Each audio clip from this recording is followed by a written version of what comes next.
Bonjour à tous et bienvenue dans le magazine de l'économie. Au sommaire de cette émission, Cuba, son rapprochement avec les États-Unis se poursuit. Sur l'île, les touristes sont de plus en plus nombreux, en afflux de voyageurs que certains commerçants de la Havane ne voient pas forcément d'un bon œil. Et en seconde partie d'émission, on se rendra au Congo, plus précisément à Brazzaville, pour parler d'Elika. Il s'agit du tout premier smartphone à la fois conçu et fabriqué en Afrique francophone. Mais avant ça, l'actualité économique internationale et on débute par la Grèce puisque vendredi soir, l'Eurogroupe a donné son feu vert pour un troisième plan d'aide sur 3 ans. En échange de nouvelles mesures d'austérité, Athènes va donc recevoir progressivement jusqu'à 86 milliards d'euros, de quoi rembourser ses prochaines échéances et peut-être même renouer avec une croissance durable. Écoutez. Nous sommes satisfaits de l'accord obtenu entre les institutions et la Grèce. Et il s'est appliqué avec détermination. C'est toujours la condition principale. Il permettra à l'économie grecque de retrouver le chemin d'une croissance durable. Toujours en Europe, ce lundi, l'avionneur Airbus a annoncé une commande record, 250 avions de type A320 Neo pour une valeur de 26,5 milliards de dollars au prix catalogue. Un contrat vient d'être signé avec la compagnie indienne low cost Indigo. Sa flotte, uniquement en ce qui concerne Airbus, va donc passer à 530 appareils. Direction l'Asie à présent. Au Japon, l'économie s'est contractée entre avril et juin 2015, moins 0,4% par rapport au trimestre précédent et moins 1,6% par rapport à la même période l'année dernière, selon les premiers chiffres qui ont été publiés ce lundi. Une chute qui s'explique notamment par la baisse de la consommation des ménages, mais aussi par celle des exportations. Mais la situation est tout de même moins grave que prévu puisque les analystes s'attendaient à un repli du PIB plus prononcé. Le ministre de l'économie s'est d'ailleurs montré assez optimiste. On l'écoute. Les conditions de revenus continuent de s'améliorer de la même façon que la consommation privée devrait se redresser progressivement. Le gouvernement n'a pour le moment pas l'intention de mettre en place des mesures de relance supplémentaires. Nouvelle remontée du yuan face au dollar. Ce lundi, la Banque centrale chinoise a une nouvelle fois relevé le taux de référence de sa monnaie de 0,01%. Une volonté de stabilisation de la part de l'institution. Après plusieurs dévaluations la semaine dernière, elle a expliqué vouloir rapprocher le cours du yuan de sa véritable valeur sur le marché. Mais pour beaucoup, il s'agit surtout de booster les exportations afin de relancer l'économie chinoise qui montre de plus en plus de signes de ralentissement. Toujours en Chine, on a appris ce lundi matin que Toyota a stoppé la production sur son site de Tianjin. 3 jours d'arrêt. Les autorités craignent des fumées toxiques après les explosions meurtrières qui ont frappé la ville en fin de semaine dernière. Quelques 440 000 véhicules sont généralement fabriqués chaque année sur ce site du constructeur automobile japonais. Au Brésil, des centaines de milliers de personnes ont manifesté dimanche pour exiger le départ de Dilma Rousseff. Ils dénoncent la politique de rigueur de la présidente de gauche, mais aussi son implication dans le scandale de corruption du géant pétrolier Petrobras. Aujourd'hui, la 7e économie du monde est au bord de la récession et son inflation frôle les 9%. Écoutez. Nous allons traverser une période très difficile en ce qui concerne la politique brésilienne. Ce gouvernement n'a aucune crédibilité. Il est en train de détruire le pays et toute cette corruption, c'est très triste pour le pays. Je pense que la présidente Dilma Rousseff est en partie responsable de tout cela. Et on termine ce tour d'horizon de l'économie internationale avec la visite de Javad Zarif à Moscou. Le ministre iranien des Affaires étrangères a rencontré son homologue russe pour parler de la Syrie. Mais c'était aussi l'occasion d'évoquer l'accord conclu à Vienne en juillet dernier, un accord sur le nucléaire iranien. On l'écoute. Nous sommes confiants sur le fait que l'accord de Vienne aura un impact énorme sur le développement des relations entre nos deux pays. Et dans tous les domaines, y compris l'économie, la défense et ainsi de suite.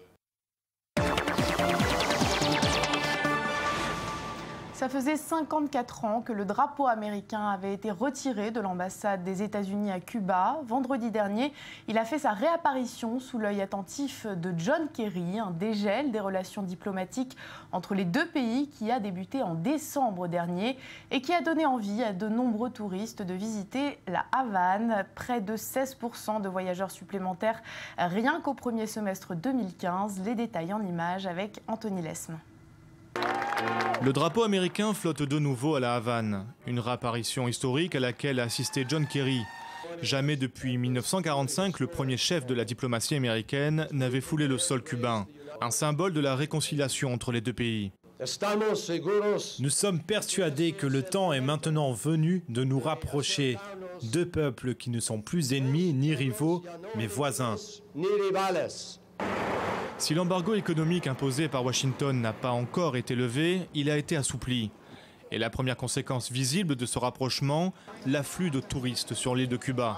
La croissance du secteur est impressionnante, plus 15,9% au premier semestre par rapport à l'année précédente, 4 fois la croissance du reste de l'économie. Le business est bon, surtout maintenant qu'il y a plus de tourisme. Avant, c'était difficile en basse saison. Mais cette année, ça va mieux.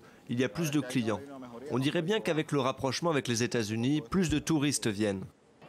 Les Américains, auparavant peu nombreux, viennent davantage, plus 50% en un an.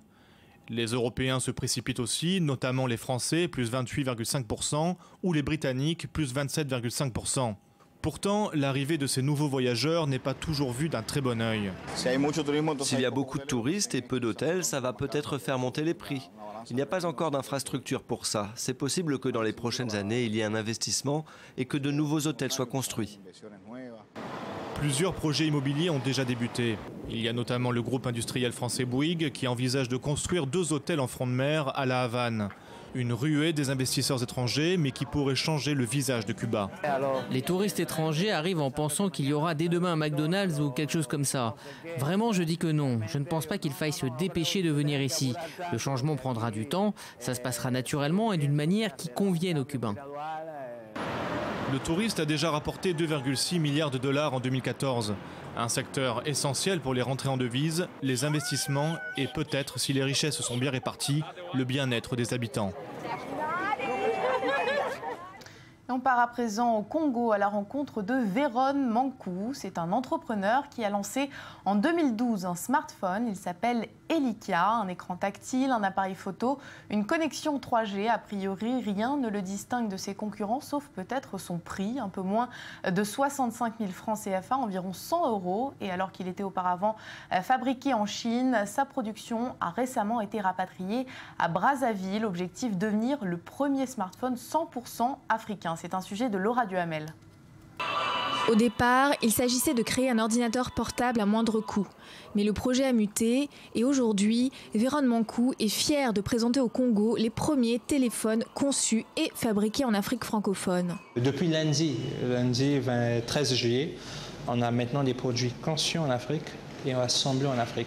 Et donc c'est la première usine qui fait ces deux-là. Donc quand on fait conçu et assemblé dans un même lieu, ça devient Made in Africa. C'est en 2011 que l'entreprise VMK prend son envol avec le lancement d'une tablette tactile, la première conçue en Afrique. Un an plus tard, Véron Mankou lance son premier téléphone. Conçu au Congo, celui-ci a d'abord été fabriqué en Chine. Mais la production des téléphones vient de revenir à Brazzaville.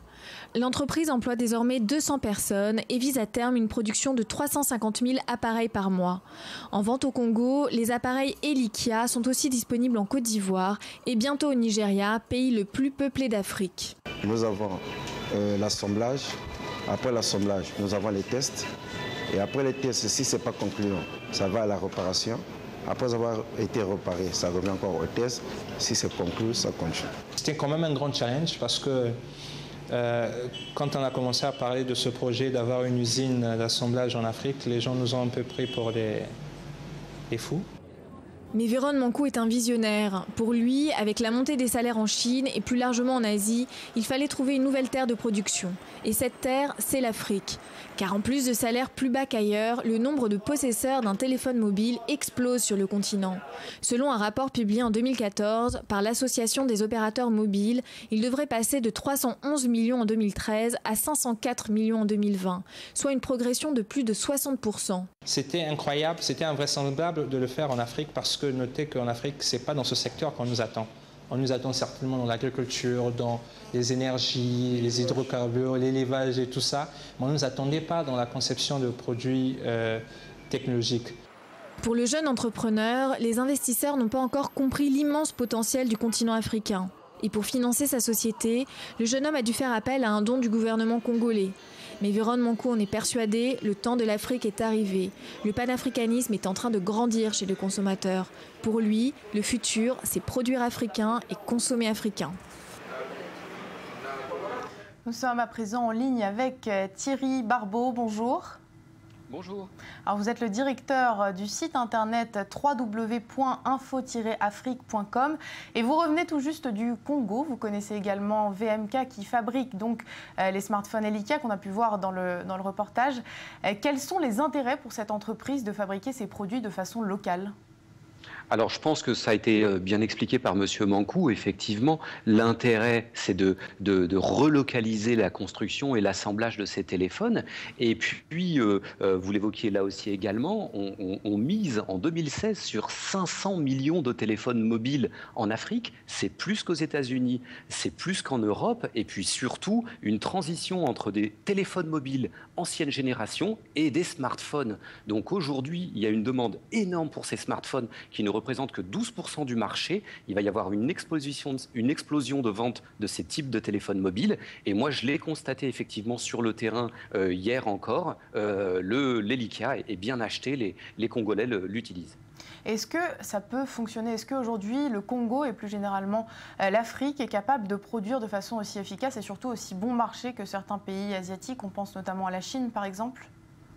Alors aujourd'hui, je pense que ça ne va pas être possible parce que, enfin en tout cas sous quelques années, voire 10 ans, puisque les grandes marques, que ce soit Apple, Microsoft, font tous construire et développer en fait les technologies par la Chine, ou une partie en tout cas par l'Inde ou la Corée. Mais aujourd'hui, localiser ces constructions, ça va être vraiment difficile. Maintenant, l'Afrique surfe quand même sur une croissance énorme, une des plus grandes au niveau mondial, et donc elle va plus se tourner vers les nouvelles technologies et peut-être des énergies renouvelables comme l'hydroélectrique, le ferroviaire, l'exploitation des matières premières comme d'habitude, mais aussi une valorisation et un savoir-faire du capital humain lié lui aux nouvelles technologies et aux technologies mobiles, comme le mobile banking. Donc on a quand même une révolution en route, mais de là à concurrencer l'Asie, ça va être très dur.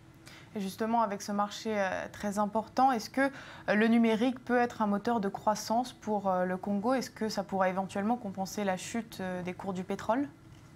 Alors aujourd'hui, on voit une explosion du numérique, mais plus chez les voisins. On le voit au Gabon. On le voit notamment en Angola avec le développement de véritables hubs de nouvelles technologies, de plateformes de développement numérique, beaucoup moins au Congo-Brazzaville, qui est bien en retard par rapport à ses voisins quand même. Il faut savoir que c'est une population de 4 millions d'habitants. Ça reste vraiment un pays très petit en termes de développement et de croissance économique, par exemple comparé à Kinshasa, la capitale d'en face, et la RDC, où vous allez avoir 70 millions d'habitants. Donc 4 millions contre 70 millions, le Congo a encore beaucoup de retard dû aux infrastructures, comme d'habitude, eau, électricité et bien sûr accès à l'Internet. Donc aujourd'hui, il y a un grand défi à relever qui n'est pas encore en route. Et justement, où se place le Congo sur l'échiquier de la croissance africaine ? Alors, au niveau de la croissance africaine, la véritable difficulté du Congo, c'est qu'elle n'arrive pas à passer un cap de développement qui fait que moi, j'ai pu même, hélas, constater une forme de régression sur des domaines d'accès aux nouvelles technologies, justement. Mais surtout, le Congo importe aujourd'hui énormément. Donc, quand certains pays arrivent à réellement produire, on voit par exemple aujourd'hui que le Congo va exporter à peu près 9 000 milliards d'euros par an, dû bien évidemment au pétrole, mais va aussi importer 2 milliards, ce qui économiquement pénalise énormément le pays. Un exemple très concret, très simple, les autres pays arrivent à produire de l'agriculture et à nourrir leur population de manière relativement équitable. Aujourd'hui, si vous consommez du poulet ou certains produits d'agriculture, c'est des produits importés et la plupart du temps des produits importés d'Europe congelés. Donc il y a une grosse difficulté de croissance économique là-dessus et encore une fois, le pays est un peu tiré par ses voisins qui eux sont beaucoup plus dynamiques. Alors pour terminer en 2 mots, un mot sur l'élection présidentielle qui doit avoir lieu l'année prochaine en juillet 2016. Que peut-on attendre de ce scrutin? Quels seront les défis économiques du prochain président? Alors, les défis économiques, c'est bien sûr de développer les infrastructures des pays. La tension est complètement palpable à Brazzaville et à Pointe-Noire où j'étais. Les Congolais veulent savoir si le gouvernement va changer la Constitution pour briguer un 3e mandat, ce qui normalement n'est pas possible. On est vraiment dans une tension palpable, un petit peu identique à celle du Burundi il y a peu de temps et du Burkina Faso qui a causé le départ de Blaise Compaoré. La situation est extrêmement tendu. Les élections de 2016 approchent. Les Congolais veulent savoir ce que va faire Denis Sassou Nguesso. Beaucoup d'interrogations et la crainte. Merci beaucoup Thierry Barbeau pour toutes ces explications. Voilà, c'est la fin de cette émission. Merci à tous de l'avoir suivi. Je vous donne rendez-vous demain à la même heure. L'information continue sur i24 News.